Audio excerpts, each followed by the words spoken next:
नमस्कार मंडळी, श्री स्वामी समर्थ. हा बघा माझा चिक्कू, तो मस्ती करते. आज करायचा होता डाळ भात, म्हणून कुकरमध्ये डाळ लावून दिली मी. मुंगाची आणि तुरीची घेतलेली आहे. फोडणीची तयारी करूया. त्यासाठी घेतलाय लसूण, कढीपत्ता, हिरव्या मिरच्या आणि कोथिंबीर. इथे पातेलं तापत ठेवलंय. त्यामध्ये आपण तेल टाकूया. तेलामध्ये मोहरी टाकूया. मोहरी चांगली तडतडली की त्यामध्ये थोडंसं जिरं घालूया आणि कढीपत्ता, हिरव्या मिरच्या, लसूण टाकूया. हे चांगलं परतून घेऊया.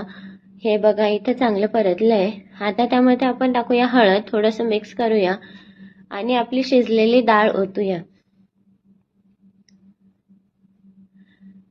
त्यामध्ये आपण चवीनुसार मीठ टाकूया आणि वरतून थोडीशी हिरवीगार मस्त कोथिंबीर टाकूया.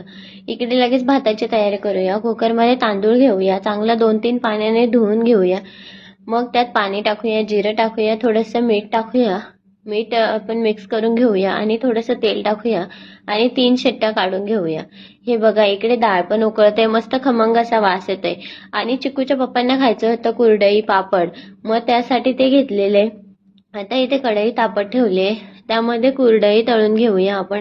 हे बघा किती मस्त फुलतंय. इथे घेतलं मी नागलीचा पापड, तो पण चांगला मस्त तळून घेऊया. आणि हे बाजारामधून पोंगे आणलेले होते, तेही तळून घेऊया. हे बघा आता सगळं तळून झालंय. इथे चिकूच्या पप्पांचं ताट रेडी. थँक्यू.